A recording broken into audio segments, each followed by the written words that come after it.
From being a careless island girl to living in a toxic marriage to prison during the Reign of Terror to being the wife of the most powerful man in the world. This is the story of Josephine Bonaparte, also known as Rose before she met him. And this is a story of changing your reality to something better and using the situations that life is throwing at you to grow and to get to a better place. She was born on a sugar plantation in Martinique in the year 1763. Everyone used to call her Rose at first, and she grew up running around in paradise. Tropical life, no big responsibilities, pretty much living her soft life, until one day, when she was only 16 years old, her family shipped her off to France to have an arranged marriage with this guy called Alexander. This fancy guy called Alexander de Bernays was a very arrogant man. During this marriage, they had two kids, Eugene and Hortense. However, this marriage was so toxic from day one, given the fact that he will constantly cheat. And not only that, but he will also look down on her and treat her different because, according to him, her education and her background was not fancy enough for his standards. He made up a whole story of her background when she was back in the island at 16 years old, saying that even back in the time, she had some sort of romance with a person that he invented himself so that he could discredit the marriage that he had with Rose or Josephine, and therefore stay with the women that he was actually having an affair with. And the drama of this separation was so big that she even had to travel back to Martinique for a period of time so that she could escape from the drama. Fast forward to the year 1795. In this year, the French Revolution was as it speak. And eventually, Alexandre, who's the father of her kids, will get arrested, and later on, she will be arrested too. She will spend around 3.5 months in prison. And actually, by the time that she was in prison, she was able to see the list of people that were being executed every day. And one day, she saw the name of Alexander in there. When this happened, she felt that her turn was next and that she was going to be the next person on being executed. But wait for it, because luck was on her side and this time, and she's actually able to be released before being executed. But even though she was able to survive the executions of the Reign of Terror, she was still a widow with two little kids alone in Paris. And she had to survive in a very chaotic Paris life. And how did she survive, you might ask yourself? Well, by becoming a social butterfly and by getting close to powerful men and powerful people in general. Fast forward to the year 1795, and Rose is now 32 years old. And she is in this fancy event in Paris. And then she has this young 26-year-old man that approaches her and is completely in love with her from the first moment he meets her. His name is Napoleon Bonaparte.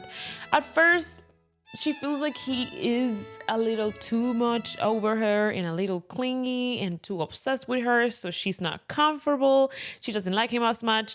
But then later on, she starts giving him a chance and getting to know him better. Historical records show letters from Napoleon to Josephine that are the most obsessed, let's say, letters, him telling her that he cannot sleep without her and things like that.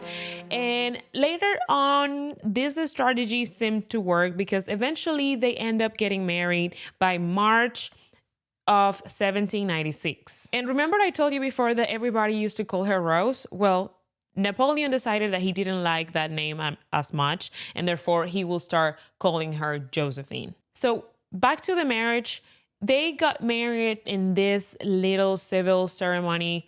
And at the time, a lot of people say that they actually lied in the paperwork when they were signing it.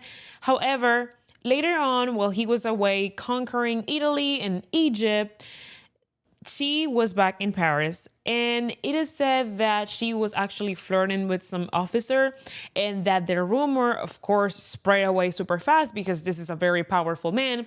And then Napoleon eventually was told about this romance or this flirting that she was having with this officer, and he was very close to end the marriage right then and there. However, it is said that their kids, or the kids of Josephine from her previous husband, actually convince him from not breaking the marriage. But obviously, after something like this, the trust is completely broken. And later on, the power dynamic or the entire relationship dynamic will be more toxic and passionate and a lot of jealousy. Well, very intense at the end of the day. And then Napoleon starts rising like crazy. His powers, his influence goes bigger and bigger. He first becomes first consul, and eventually he becomes emperor by the year 1804. And eventually, of course, he will crown Josephine as empress as well. So in this iconic ceremony, you can see Josephine dressed super iconic, and eventually of course, her style, everything she wears, everything she does, of course, she's an empress. She will become like a fashion icon, you will say, back in the 1800s. And it's very interesting because remember how her first marriage with Alexander, she used to be pretty much talked down to or seen as less because she wasn't as classy or from a background that was as fancy as his. But in this case, because she had been networking and being around the Paris high society for a minute before she met Napoleon, she was more prepared for it, and she will actually be the window that Napoleon had between his conqueror military self and the high society of Paris. So she will go from being a wife that is not classy enough, from being the image that Napoleon needed to soften his image or to make his image more appealing and acceptable to the society of Paris at the time. So this can show you a lot of how smart, let's say, this woman was, or like how adaptable she was to go from one role to another. So on the outside, this was a lot of big fancy parties and connections with the most powerful people, but behind closed doors, this relationship was more and more toxic and more broken with the pass of the time. Napoleon on one side will cheat very openly, and her on the other side, it is said that she will become more let's say, or bigger with her spending and all the things that she will buy. And later on, the biggest problem was the fact that she wasn't able to give him an heir. And at the time, Napoleon didn't have any kids. He was the emperor. It's a big deal, for people in royalty and power to have like an heir. So eventually this will be what will break the marriage apart completely. And the entire family from his side, his family, they all hated her. I'm pretty sure they felt like she had too much power over him because he was so obsessed with her. So perhaps in their eyes, she was some sort of a villain and that he deserved better or whatever. But eventually he will make the decision to annul the marriage so that he could have the opportunity to marry this Austrian princess later on so that he could have an heir. And this divorce was really heartbreaking because even though they were so toxic between each other, and I think that a part of it is the environment and all the things that are happening surrounding this couple, by the time that they divorced, it is said that they both were crying and they had so much love with each other, and that they didn't really want it to, separate, but they had to because him being an emperor, he had like a duty of carrying on his lineage or legacy. So eventually she will move away. She will get a bunch of money from this separation and a whole big mansion. And he will eventually marry this Austrian princess, and they will have a boy. But it is said that even after they were divorced, he didn't love nobody like Josephine, and that they, kind of kept in touch. And it's so heartbroken because by the time when she dies, eventually, the year 1814, Napoleon heard the news and he locked himself in a room for days, grieving.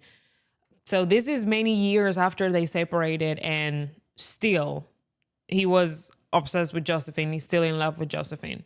And his love for her was so big that in his deathbed, years later when he died, one of his last words was actually Josephine. So he never ever got over her. And it is a very sad love story. It's very tragic. And a lot of historians talk about the impact that this emotional bond with her will have on himself. And that eventually will, be one of the reasons of his downfall. However, because we're focusing on Josephine in this story, I think that we can really talk about her ability to rebuild herself, because in life, you never know what life is gonna throw at you. She first was this careless island girl with not a lot of responsibilities, and then boom, life throws this arranged marriage with Alexander, and now she has to adjust to a different country in a society that is different, with so many norms and rules and etiquette that she was not used to. She adjusted to that, and then eventually when they separated, she adjusted to the society of Paris and, networking and surrounding herself with the right people. And eventually she will go all the way up to being an empress. So I think if one thing everybody needs to learn from life, if you want to go somewhere and not suffer so much, is to develop the ability of adapting and getting the best out of whatever it is that life is throwing at you, and using that situation to get yourself in a better place. And I think that's pretty much what she did.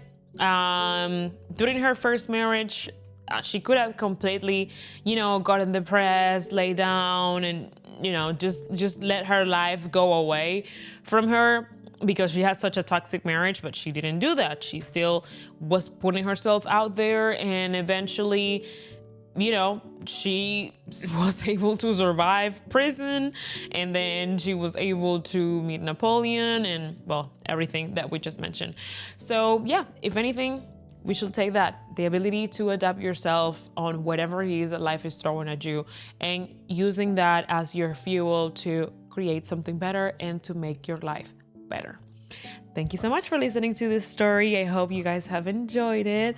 Remember, if you like this type of content, you can absolutely let me know in the comments what other figures would you like me to talk about, and I'll be more than happy to do so.